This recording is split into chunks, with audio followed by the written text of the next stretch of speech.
आणि एक मोठी अपडेट हाती आली आहे। पंतप्रधान नरेंद्र मोदी आणि अमेरिकेचे राष्ट्राध्यक्ष डोनाल्ड ट्रम्प यांच्यात फोनवरून चर्चा झाली आहे। मोदी आणि ट्रम्प यांच्या 40 मिनिटं फोनवरून चर्चा झाल्याचं समजते। अमेरिका इराण युद्धाच्या पार्श्वभूमीवर हा फोन अतिशय महत्त्वाचा मानला जातोय। हा संवाद हा अतिशय महत्त्वाचा मानला जातोय।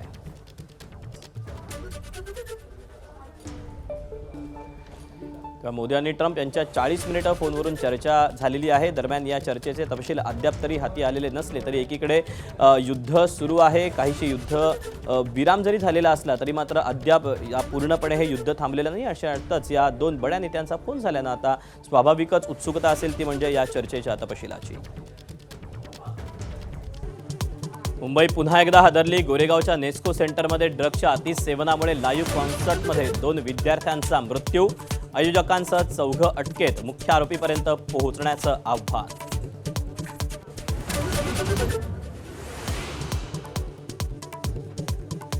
मुंबईच्या खारमध्ये भाड्याच्या खोलीत ड्रग्सची फॅक्टरी उद्ध्वस्त। 30 कोटींच्या ड्रग्ज रॅकेटचा पर्दाफाश। गुजरातमधील फरार आरोपीला बेड्या।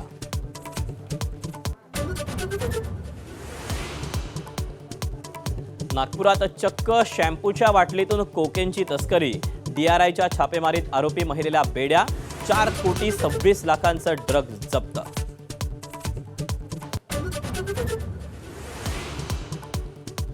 भक्तांच्या पॅन कार्डवरील सहीचा गैरवापर करत अशोक खरातनं समता सहकारी पतसंस्थेत बनावट खाती उघडली। तर खरातवरून राजकीय आरोप प्रत्यारोपांचा महापूर। बेछूट आरोप करणाऱ्यांनी पुरावे द्यावेत। रुपाली चाकणकरांचं आव्हान।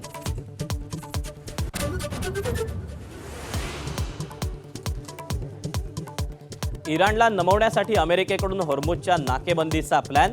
पर्शियन आखात आणि ओमानच्या आखातात अमेरिकेकडून नाकेबंदी तर समुद्रमार्ग खुला करण्यासाठी सौदीचा अमेरिकेवर दबाव।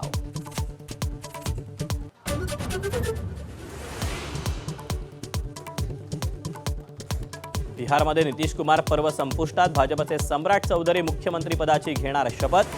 मुख्यमंत्र्यांच्या निवडीनंतर आपली जबाबदारी पूर्ण। प्रभारी विनोद तावडेंचे उद्गार।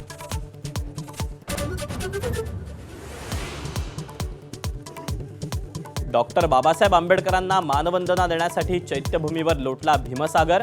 135व्या जयंतीनिमित्त देशभरात विविध कार्यक्रमांचं आयोजन।